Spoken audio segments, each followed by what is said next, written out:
2.5 days on the end to do some sightseeing. The rest of it's all work, but it's going to be fun, I'm sure.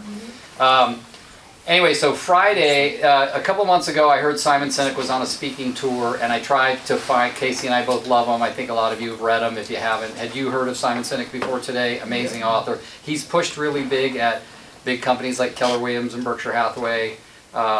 Anyway, he was speaking at the Palace of Fine Arts in San Francisco, and I couldn't even get a resale ticket. Like, I could not find one anywhere. So then I said, oh, the 31st, he's down in LA. I'm like, okay, it's an hour flight, not a big deal.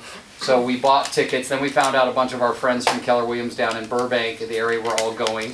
So 8 of us met for dinner and then walked over and saw it, and he was incredible. He's on this tour, as you saw. Notice the one thing he said in there, it's not fair that they're not safe when they go to work. So he started this entire tour called the Mindset Tour, where he's talking about how much people are disconnected. So maybe you guys don't know this, but I know it now. Suicide is down in the entire world except the United States. And in the United States it's up 33%, and the biggest population, what do they call it, demographic that is affected is girls from 10 to 14 years old. Oh, wow. Okay? Heavy social media workers, 74% of all heavy social media, not workers, heavy social media users are lonely and disconnected, and 54% of light social media users are lonely and disconnected. And that is a big cause to the suicide issue as they find it. There's cyberbullying, there's all kinds of stuff, but cyberbullying wouldn't affect somebody if they were getting love and attention somewhere else. Do you get that? So he talks a lot this whole tour. He speaks for an hour, and there's usually, like, we were in an old theater in the old theater district of Los Angeles. The place was sold out, 1,600 people. And then he has 5 mics placed all over, and people get in line and ask questions, and for the next hour he just answers questions. And answering the questions becomes like part of the event, because the questions take him in different directions. And his whole thing is about helping people to get connected again. And one of his biggest things is when you sit down to a meal, that the phone is completely put away in a pocket. And for the last night I had a dinner appointment with some friends. It was the first time in a long time I can remember the phone not even being on the table. He made a big joke about how people who think they put their phone down face down on the table makes it okay because it's face down, right? And my wife just kept looking at me like, talking right to you, buddy. So I hope that the last book that he wrote is called The Infinite Game. Did he talk about that today?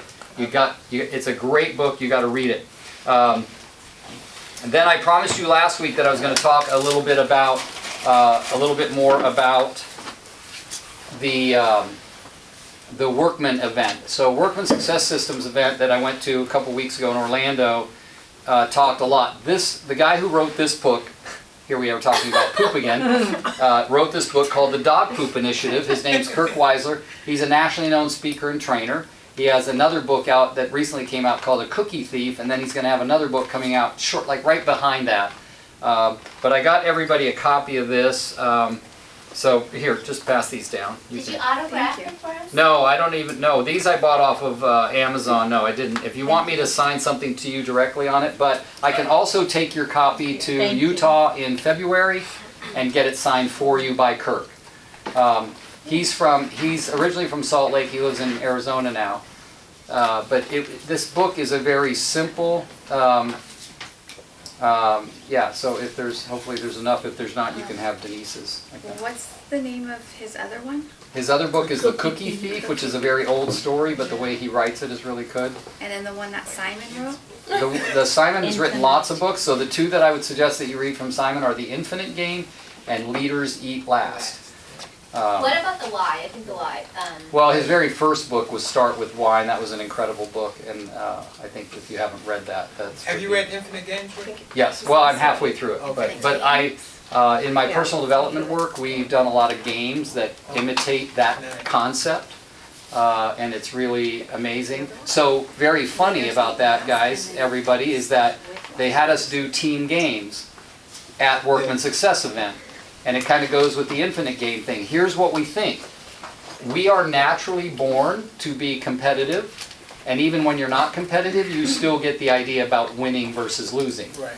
It's something that society taught you even if you weren't willing to learn it. So at one time they had us, there was teams of 6, and the whole room was filled with teams of 6. And they gave us each a tarp. And we had to lay the tarp down open and stand on it. And we had to figure out a way to flip the tarp over completely without our feet ever touching the rug. That sounds fun. Can we do it? Yeah. So everybody started doing it. Like we would walk to one edge, right? And then we were pulling it towards us, and then people were falling off, and finally the guy stopped you and he said, who wants to raise their hand and repeat what they heard me say, what the rules were, right? So a couple people raised their hand and everybody nodded, yeah, that's what we heard. He goes, so anywhere in there did we say that you couldn't work with your neighbors on the other tarp? Right. Right? And that's the idea behind the infinite game. I mean, it's part of it is that, is this over, is life over when you get it flipped over and you won? Or does life continue? And he's always saying, like, he's all these company leaders, they say, we want to get our company to $1 billion. He goes, okay, then what? It's not like life ends at that. It's not like a football game that it's over when the score is over. So it definitely is a constant reminder that, wow, we're not thinking outside of the box. We're just thinking about what we're here. But if we just all step on our neighbor's tarp, we turn ours over, then they all get on ours, and we turn their over, and we had 2 teams win instead of 1, right? So crazy kind of stuff like that. This book has a really good message. It's easy to read. He literally gets asked to the top corporations in the world to talk about this simple little book. About the passing of the buck and who's going to do it and things like that. A couple other things. How many of you have ever been on one of my Friday coaching calls? Okay? If you haven't been on it, have you listened to a recording? Either one, doesn't matter. Okay? So I love my Friday coaching calls. I love them more for me than I do for everyone else, and that's probably a good thing because you definitely know they're not coming from a selfish place. But so I've decided this week I'm going to introduce a very old concept that I used to teach a lot called the main definite purpose statement. Now, I'm going to talk to you guys about it quickly today because I want to, I definitely got to meet with my partners, and then I still got to get home and get to the airport. And so, let's see, this is...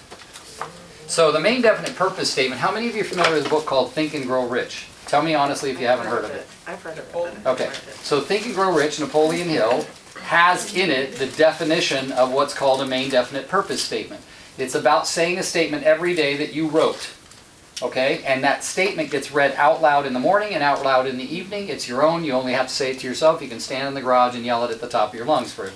But it's basically saying what you predict, what you're working towards in your next year. But I have instructions. I'm not going to leave you these. I've only got one copy. I'm going to email them to you. And what it is, it's learning about the main definite purpose statement. So it's a brand new phone, and I'm learning how to use it.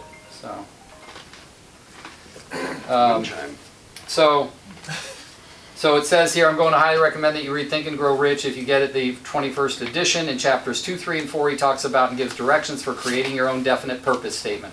This is a cursory instructional piece to get you going on it. It's, so the components and guidelines, it's written with a date approximately. So if I wrote one now, I might say it is September 4th, my birthday, 2021. Something like that, out a ways, right? Typically not more than a year, but if you want that date to be special, like I don't want it to be September this year because that's too close. Or I might say December 31st of 2020. And then you go on, it's written in the present tense, there's an exact amount of money that you state that you are earning. You will declare the service you will provide in order to earn the money. There's never something for nothing. You can include other goals around be, do, have. You will always end the statement with gratitude. No one ever gets to judge your statement and you don't judge others. It's a living document and you are encouraged to update it often. And so there's all of the different exercises here that I've created. I created this a long time for several classes. In the book there's also something called the self-confidence formula, which is already written out. You don't rewrite it, you just read it. And it really is a very cool document.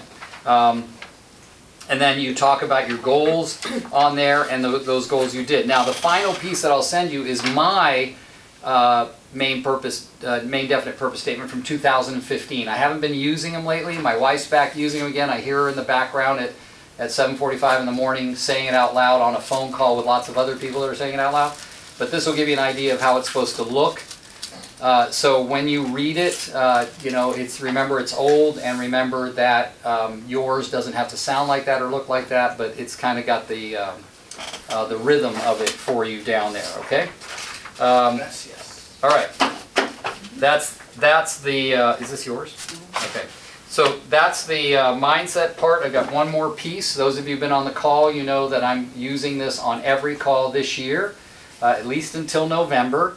And we're on the second scroll now, which is I will greet each day with love in my heart.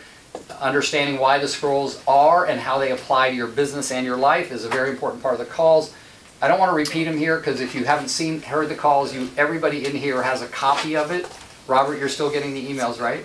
Oh yeah. Okay, so you can always click on the link and watch the video, watch the recording of the call. So I don't want to repeat that because now's not the time and place. What I did want to talk about is my experience this week. Remember, we're all real estate agents, and I get a little frustrated with myself when we're not doing the proper amount of lead generation. I talked to Denise the other day, and we're going to further the pursuit of a call night. Okay? And I know a lot of you have kids and things like that, but call nights work. We used to do them regularly in some of the offices I used to own, and even when I used to manage an office years ago. Call nights are when we all gather in one place, and we have loads of scripts and dialogues. Denise, I brought my entire briefcase that I'm leaving here while I'm gone, and there's look at this. These are old bold scripts from bold classes at KW. These are old Mike Ferry scripts from Mike Ferry coaching. If anybody needs notebooks, these are 2 blank and nice, clean, and neat notebooks because I never took notes in bold. Sorry, horrible student. Yeah. Did you take You were bold? busy on the phone to get it. No, did you take bold? No, Ever? I never took. I Okay. took the first class. Yeah. I took And I also have the workman's scripting Yeah. classes, and so we're gonna You take the plan rotary that off out and look at too. those. They're all scripts and dialogues. Help yourself.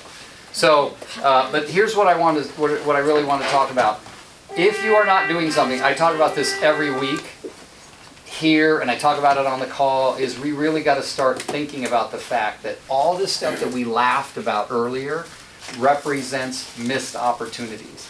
The thing is, in real estate, is there's no missed opportunity, there's only opportunities that went to someone else, right? So they didn't get missed, we didn't get them. So we really got to start thinking about one major thing. Who are we talking to? And how often? And when? And not enough. So some of you may have met Ralph Hurtado here during Christmas when we were having those classes. Anybody remember? He came to the classes that my wife taught and I taught.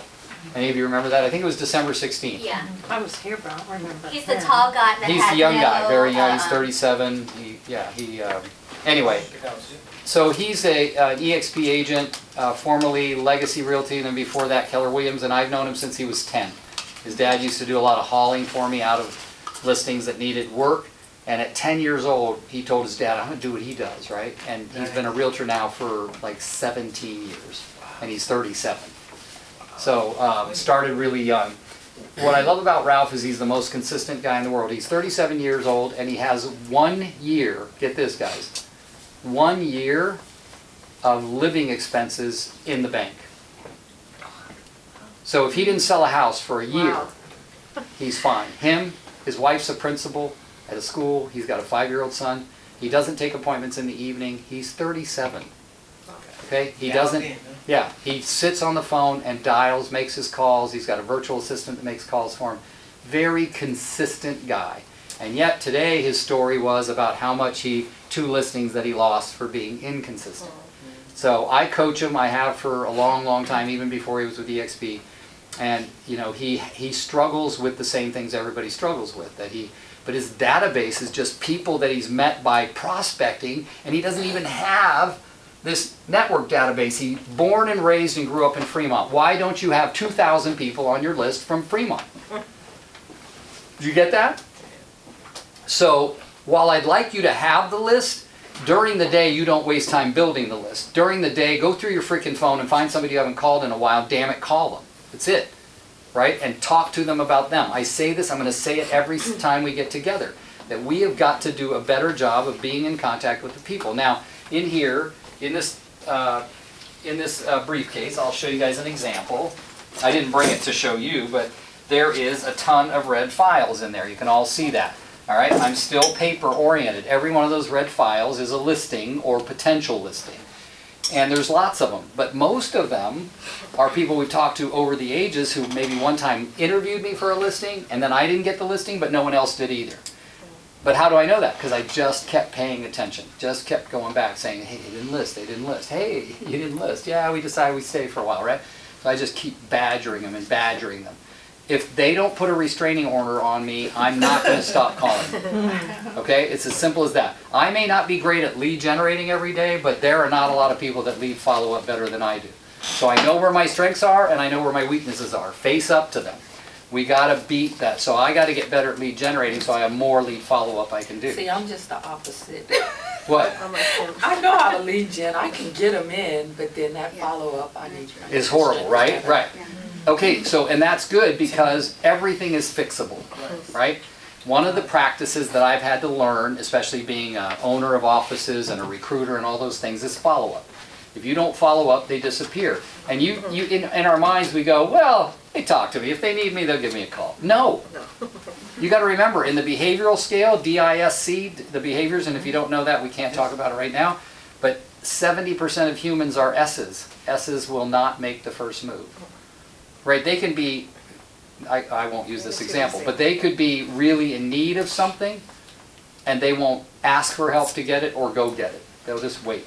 It's like Friday, I knocked the door. I mean, it just so happened I was dropping off something. I do Grubhub on the side, so I said, well, you know, periodically I introduce myself. So this guy, I knocked on, this is my first door I knocked on, and I said, hey, have you thought about selling the house? You know, the typical script.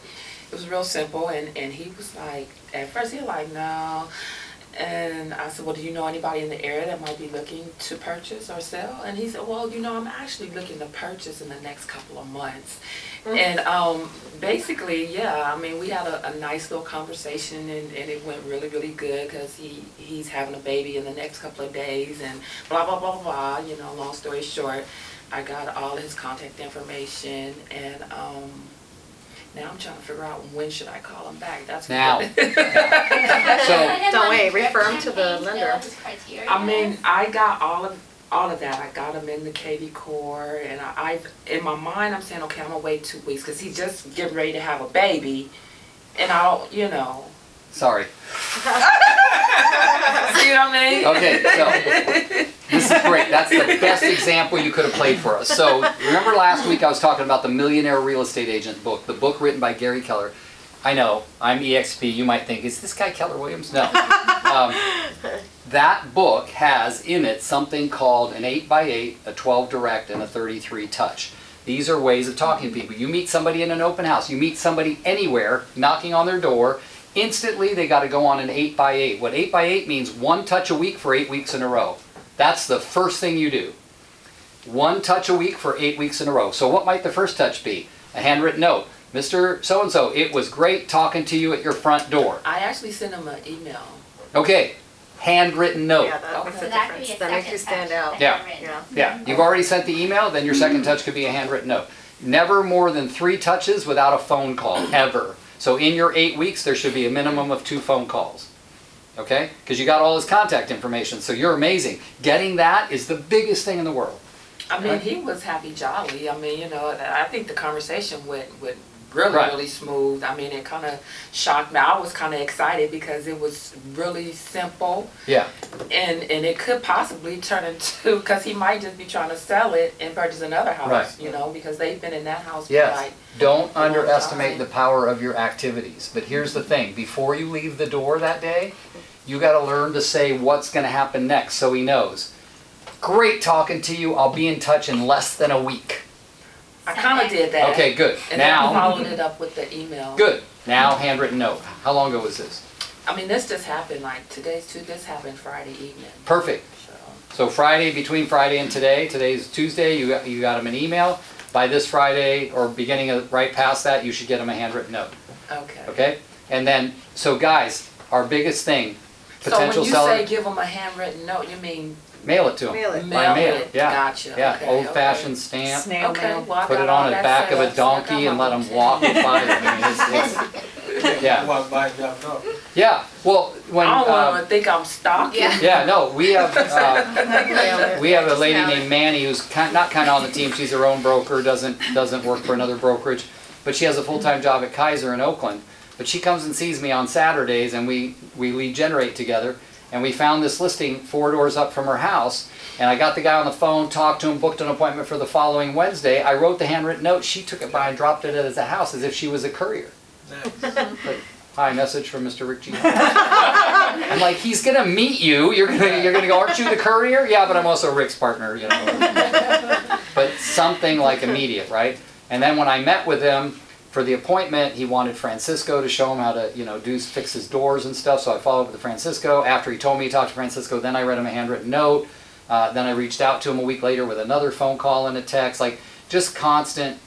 Yeah, listings and buyers, ladies and gentlemen, are it, because you get one really good one that loves you and they will tell the world about it. Just one. That was One another really thing good. that I did with the guy in Pittsburgh. I also sent him a card during the holidays. Did you? Right, yeah. There you go.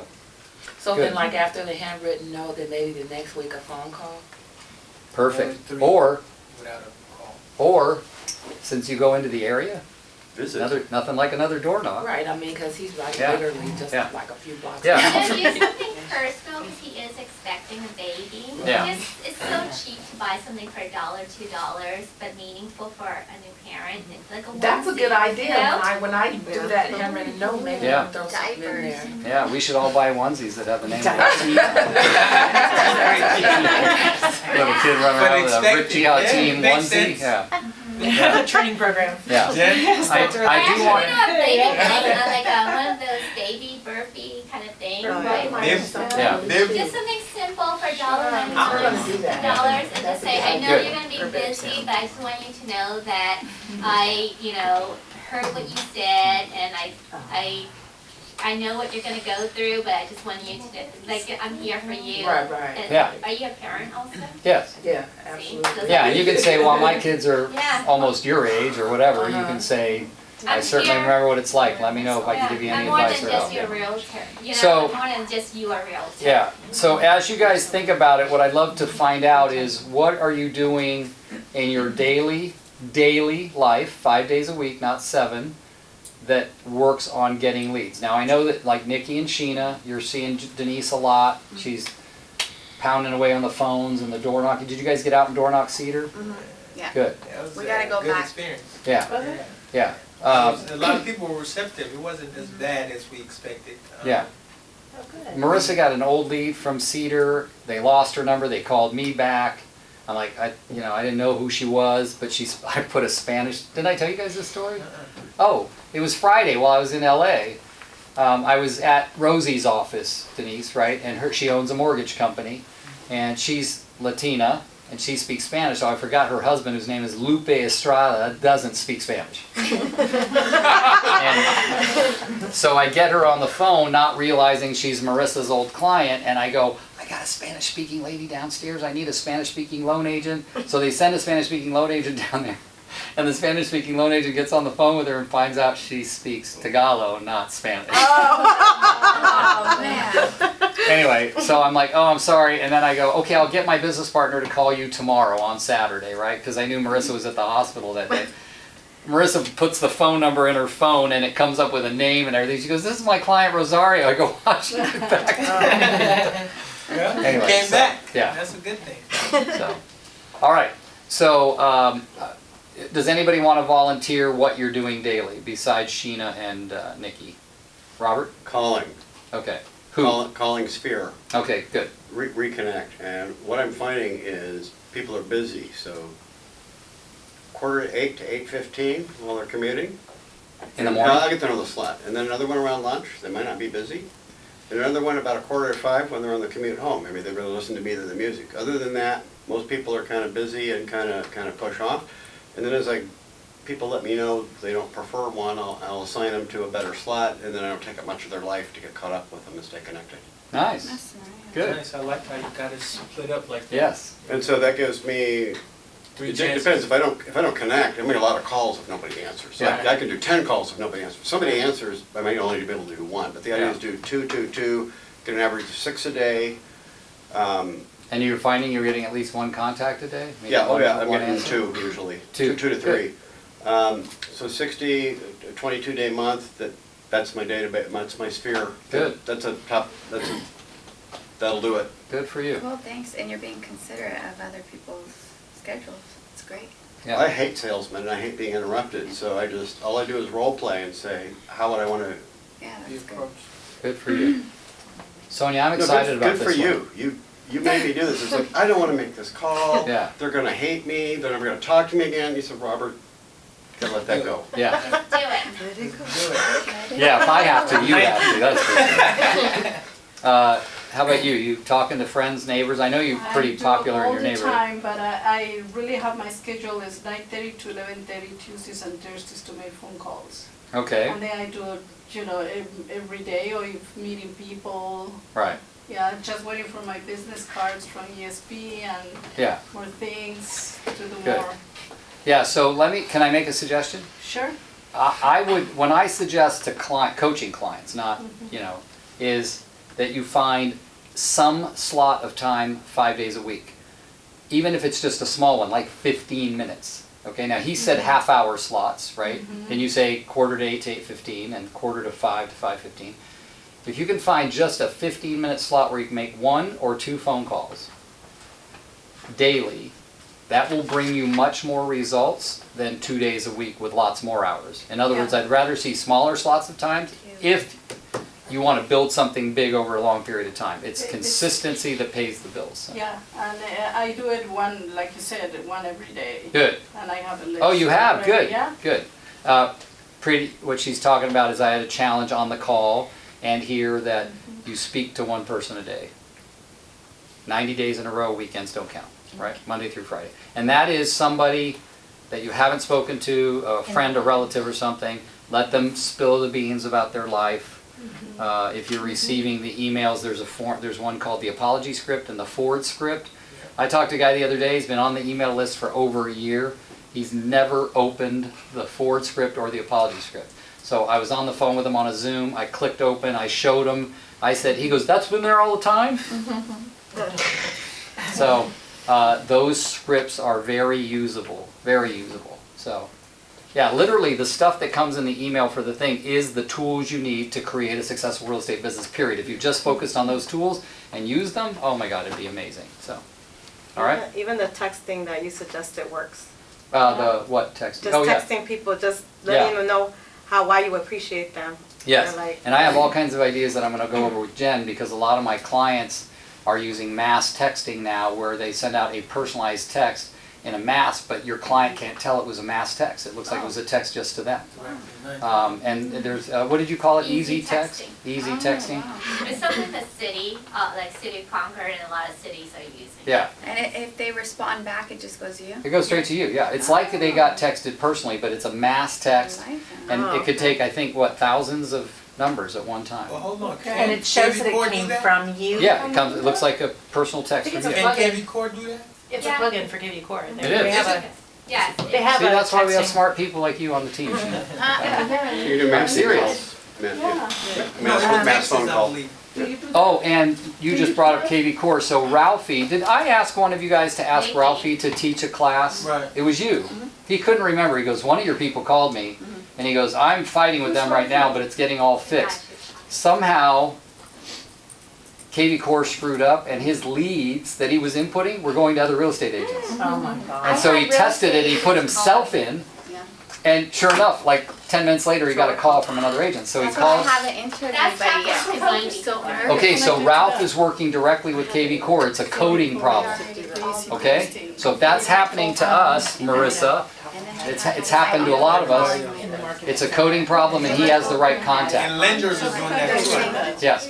Oh, I dropped it. He's gonna come on the 3rd and teach a class, because he said the 3rd of March. He said by then I'll have it all figured out and I can teach a class. No, I So, guys- manually inputted every single one.